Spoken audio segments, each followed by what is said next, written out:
Knowledge corner YouTube চ্যানেলে সবাইকে স্বাগত জানাই। আমি আলোচনা করছিলাম দ্বাদশ শ্রেণীর মডেল কোশ্চেন পেপার নিয়ে। এই মডেল কোশ্চেন পেপারটি তোমাদের উচ্চ মাধ্যমিক শিক্ষা সংসদ প্রকাশিত, অর্থাৎ তোমরা যে West Bengal council of higher secondary education এই বোর্ডের আন্ডারে যে তোমরা পরীক্ষা দেবে, এই বোর্ডই এই মডেল কোশ্চেন পেপারটা বের করিয়েছে। সেই মডেল কোশ্চেন পেপারে তোমাদের সংস্কৃত বিষয়ে 20টি সেট রয়েছে বা নমুনা প্রশ্নপত্র রয়েছে। সেই 20টি সেট একে একে করে আমি সবগুলোই উত্তর সহ আলোচনা করে দেব। আমি এর আগের দিন সেট 1 এর এমসিকিউ, এসএকিউ এবং ব্যাকরণ অংশ উত্তর সহ আলোচনা করে দিয়েছি। আজ আমি আলোচনা করব সেট 2। তো শুরু করছি সেট 2 এর আলোচনা। কি রয়েছে? প্রথমে ব্যাকরণ, কারক বিভক্তি। প্রথম কারক কি বলছে? মশকায়ধূম। এখানে ভুল আছে, টাইপিং মিস্টেক হয়েছে, এটা হবে মশকায়ধূম, অর্থাৎ কি মশার জন্য ধোঁয়া। কোথায় দাগ আছে? মশকায়। কি হবে না, মশকায় পদে হবে তাদর্থে চতুর্থী বিভক্তি। মশকায় পদে হবে তাদর্থে চতুর্থী বিভক্তি। দিয়ে দাগে রয়েছে চর্মণি দীপিনং হন্তি। তোমাদের বলে রাখি, কারণ সহ কারক বিভক্তি নির্ণয় করতে বলছে। বিভক্তি হচ্ছে চতুর্থী বিভক্তি, কারণটা তাদর্থে। তাহলে চর্মণি দীপিনং হন্তি কি হবে এখানে? চর্মণি পদে চর্মণির জন্য দীপিনীকে হত্যা করা হয়। বলছে কি চর্মণি পদে এখানে কি হবে? নিমিত্তার্থে সপ্তমী বিভক্তি। চর্মণি পদে নিমিত্তার্থে সপ্তমী বিভক্তি। সি এর দাগে রয়েছে কি মাসং ব্যাকরণং পঠতি। মাসং ব্যাকরণং পঠতি, এক মাস ধরে ব্যাকরণ পাঠ করছে। এখানে কি হবে? কালবাচক শব্দ যোগে, কালবাচক শব্দ কি না মাসং, না কালবাচক শব্দের যোগে মাসং পদে ব্যাপ্তি অর্থে দ্বিতীয় বিভক্তি হয়েছে। মাসং পদে ব্যাপ্তি অর্থে দ্বিতীয় বিভক্তি হয়েছে। দিয়ে রয়েছে কি গৃহাত বহি আগচ্ছ, অর্থাৎ গৃহ থেকে বাইরে বেরিয়ে আসো। বহি শব্দ যোগে গৃহাত পদে পঞ্চমী বিভক্তি হয়েছে। তাহলে কি হলো? কারক মশকায় ধূম, মশকায় পদে তাদর্থে চতুর্থী বিভক্তি হয়েছে। চর্মণি দীপিনং হন্তি, চর্মণি পদে নিমিত্তার্থে বা নিমিত্ত অর্থে সপ্তমী বিভক্তি হয়েছে। মাসং ব্যাকরণং পঠতি, মাসং পদে কালবাচক শব্দের যোগে, অর্থাৎ কালবাচক শব্দের যোগে মাসং পদে ব্যাপ্তি অর্থে দ্বিতীয় বিভক্তি হয়েছে। গৃহাত বহি আগচ্ছ, এখানে বহি শব্দ যোগে গৃহাত পদে পঞ্চমী বিভক্তি হয়েছে। তারপরে হচ্ছে কি তোমাদের বিগ্রহ সহ সমাসের নাম লেখো, অর্থাৎ ব্যাস বাক্য সহ সমাসের নাম। প্রথমে আছে কি বৃক্ষ শাখা। কি হবে না বৃক্ষানাং শাখা। বৃক্ষানাং শাখা কি সমাস? না ষষ্ঠী তৎপুরুষ সমাস। ষষ্ঠী তৎপুরুষ সমাস। বিয়ের দাগ কি রয়েছে? মহারাজ, ব্যাস বাক্য কি হবে? মহান রাজা। মহান রাজা মহারাজ কি সমাস? কর্মধারয় সমাস। সে দাগ রয়েছে কি বিনা পানি। কি হবে না বিনা পানৌ যস্যা সা। বিনা পানৌ যস্যা সা, এখানে কি হবে না বহুব্রীহি সমাস। বিনা পানৌ যস্যা সা, বিনা হাতে আছে যার, অর্থাৎ বিনা পানি সরস্বতী, এখানে হবে কি সমাস না বহুব্রীহি সমাস। তারপর রয়েছে কি তোমাদের অর্থ পার্থক্য। কি রয়েছে অর্থ পার্থক্য? না অর্থী অর্থবান। অর্থী মানে অর্থী মানে অর্থ চাইছে, অর্থ চাইছে, যে অর্থ প্রার্থনা করে। কি না অর্থী ধনং যাচতে, অর্থী অর্থ প্রার্থনা করছে। ধন চাইছে মানে প্রার্থনা করছে। অর্থবান মানে অর্থ আছে যার, একটা হচ্ছে অর্থ প্রার্থনা করছে, অর্থী মানে অর্থ প্রার্থনা করছে, অর্থী ধনং যাচতে, অর্থী অর্থ প্রার্থনা করছে। আর অর্থবান মানে ধন আছে যার। অর্থবান জন ভিক্ষুকায় ধনং দদাতি, অর্থবান জন ভিক্ষুকায় ধনং দদাতি। বিয়ের দেখ কি বলছে, ভোগ্যম ভোজ্যম। ভোগ্যম মানে কি না ভোগের যোগ্য, ভোগের যোগ্য। আর ভোজ্য মানে কি না ভোজ্যম মানে ভোজনের যোগ্য, ভোজন মানে খাওয়া, ভোজনের যোগ্য। কি বলছে তাহলে, ভোগ্যম বাক্যটা কি হবে না বীর ভোগ্যা বসুন্ধরা, বীর ভোগ্যা বসুন্ধরা। ভোজ্যম দিয়ে বাক্য কি হবে, মহৎ ভোজ্যম মে উপস্থিতম। সে দাগ রয়েছে কি বিবাদেন অলম বিবাদায় অলম।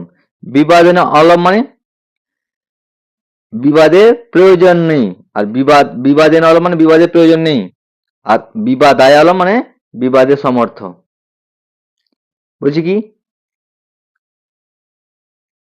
তব্য বলছে কি সবিবাদেন অলম, সে বিবাদের প্রয়োজন নেই তার। আর বিবাদায় অলম মানে তব্য বিবাদায় অলম, অর্থাৎ সে বিবাদের জন্য সমর্থ রয়েছে। বলছে কি তব্য বিবাদেন অলম মানে তার বিবাদের প্রয়োজন নেই, আর বিবাদায় অলম মানে সবিবাদায় অলম মানে সে বিবাদের জন্য সমর্থ। একটা বিবাদেন অলম, একটা বিবাদায় অলম, অর্থাৎ বিবাদের প্রয়োজন নেই, আর বিবাদায় অলম মানে বিবাদের প্রয়োজন আছে। তারপরে হচ্ছে কি তোমাদের এক কথায় প্রকাশ। প্রথমে আছে কি মাতু পিতা, এখানে ভুল হবে, মাতু পিতা দুটোই ভুল, দন্তন্য হয়ে গেছে। মাতু পিতা কি হবে না মাতামহ, মাতু পিতা মাতামহ। কস্মিন কালে কি হবে কদা। জ্ঞাতুম ইচ্ছা জিজ্ঞাসা। পুনঃ পুনরোদিতি রোরুদ্যতে, পুনঃ পুনরোদিতি রোরুদ্যতে। তারপরে হচ্ছে সাথে দাগে পরিনিষ্ঠিত রূপ বা প্রত্যয়। বদ যুক্ত ক্তাচ উক্তা। দৃশ যুক্ত সন যুক্ত লড়তে দি দৃক্ষতে। রাজন যুক্ত ইপ রাজ্ঞী। দীর্ঘযুক্ত ইয়সুন দ্রাঘিয়স। এ হলো তোমাদের সেট 2 এর ব্যাকরণ অংশের উত্তর সহ আলোচনা।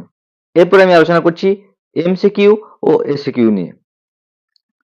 তো কি বলছে প্রথম এমসিকিউ, আর্যাবর্ত বর্ণনামের রচয়িতা হলেন ত্রিবিক্রম ভট্ট। 2 নম্বর প্রশ্ন, নালক, নালক শব্দের অর্থ কি স্বর্গলোক। বনগতা গুহা পাঠ্যাংশ বা পাঠ্যাংশে বনগতা গুহার মূল উৎস কি, বনগতা গুহার মূল উৎস চোর চত্বারিংশী কথা।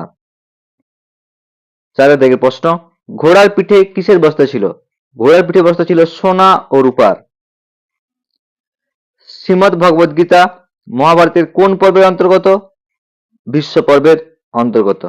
পরবর্তী প্রশ্ন, নিম্নোক্ত কোনটি কর্মেন্দ্রিয়, অর্থাৎ যেগুলোতে কাজ করা হয় কোনটা না পা, পা হচ্ছে কর্মেন্দ্রিয়, আর বাকি যেগুলো রয়েছে এগুলো সবগুলো জ্ঞানেন্দ্রিয়। 7 নম্বর প্রশ্ন, গঙ্গা স্তোত্রম কবিতাটি রচয়িতা কে, শঙ্করাচার্য। অলকানন্দা কাকে বলা হয়েছে, গঙ্গাকে। বাসন্তিক সপ্তম নাটকটিতে কয়টি অঙ্ক আছে, 5টি। 10 নম্বর প্রশ্ন, শশাঙ্ক শব্দের সংস্কৃত প্রতিশব্দ কি, শশাঙ্ক মানে চাঁদ, শশাঙ্ক শব্দের সংস্কৃত প্রতিশব্দ চন্দ্র। বাসন্তিক স্বপ্নম নাটকের রচয়িতা কে, বাসন্তী স্বপ্নম নাটকের রচয়িতা শ্রীকৃষ্ণমাচার্য। 12 নম্বর প্রশ্ন, কুহু শব্দের অর্থ কি, কুহু শব্দের অর্থ অমাবস্যা। 13 নম্বর প্রশ্ন, প্রাক কালিদাস যুগের একজন শ্রেষ্ঠ নাট্যকার কে, প্রাক কালিদাস যুগের একজন শ্রেষ্ঠ নাট্যকার ভাস। ভাসের পুঁথি কোন হরফে আবিষ্কৃত হয়েছে, মালয়ালম হরফে আবিষ্কৃত হয়েছে। 15 নম্বর প্রশ্ন, সংস্কৃত সাহিত্যে ভাসের রচিত দৃশ্যকাব্যের সংখ্যা কয়টি, 13টি। তো এরপর আলোচনা করছি এসে কিউ নিয়ে। রামায়ণ চম্পু কাব্যের রচয়িতা কে, রামায়ণ চম্পু কাব্যের রচয়িতা ভোজরাজ। পাংশুপটল শব্দের অর্থ কি? পাংশুপটল শব্দের অর্থ ধুলো রাশি। অলিপর্বার পিতা কখন তার সম্পত্তি সন্তানদের মধ্যে বন্টন করে দেন? অলিপর্বার পিতা তার সম্পত্তি মৃত্যুর প্রাক্কালে অর্থাৎ মৃত্যুর আগে তার সন্তানদের মধ্যে বন্টন করে দেন। অলিপর্বা ভোরে উঠে কোথায় যেত? না, অলিপর্বা ভোরে উঠে জঙ্গলে যেত কাঠ কাটতে। দেবী সুরেশ্বরী, এখানে সুরেশ্বরী বলতে কাকে বোঝানো হয়েছে? এখানে সুরেশ্বরী বলতে গঙ্গাকে বোঝানো হয়েছে।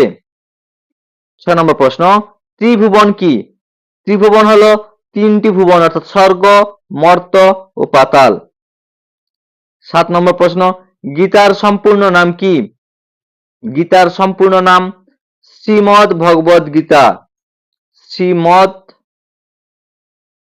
ভগবদ গীতা গীতার সম্পূর্ণ নাম।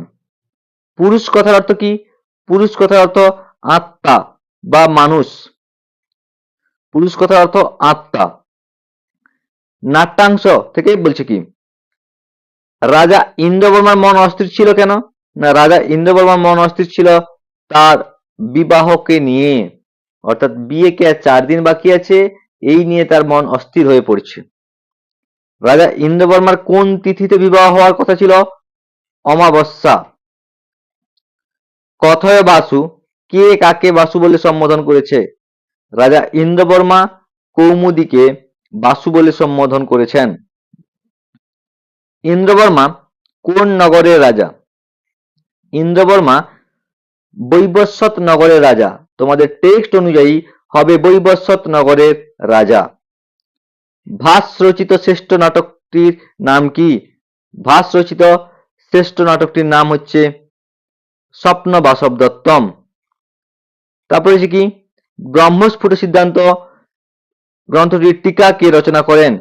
ব্রহ্মস্ফুট সিদ্ধান্ত গ্রন্থটির টিকা রচনা করেন পৃথুদক স্বামী। তারপরে রয়েছে কি? আর্যভট্ট কোন বিষয়ের সঙ্গে সংশ্লিষ্ট? না, আর্যভট্ট জ্যোতির্বিদ্যা বিষয়ের সঙ্গে সংশ্লিষ্ট। এ হলো তোমাদের সেট 2 এর এমসিকিউ, এসিকিউ এবং ব্যাকরণ অংশের আলোচনা। আমি প্রত্যেকটার উত্তর বলে দিয়েছি, তোমরা উত্তরগুলো খাতায় লিখে নিতে পারো অথবা তোমরা মনে রাখতে পারো। তো আমার মনে হয় তোমরা লিখে নিলেই সুবিধা হবে, তাই প্রত্যেকে লিখে নেবে। আশা করি প্রত্যেকের এই সেট 2 এর প্রশ্নগুলোর উত্তর বুঝতে পেরেছো। বুঝতে পেরে থাকলে লাইক, কমেন্ট এবং শেয়ার করে দিও। চ্যানেলে নতুন হলে সাবস্ক্রাইব করে দিও। পরবর্তী দিন আমি নিয়ে আসছি সেট 3 এর আলোচনা নিয়ে।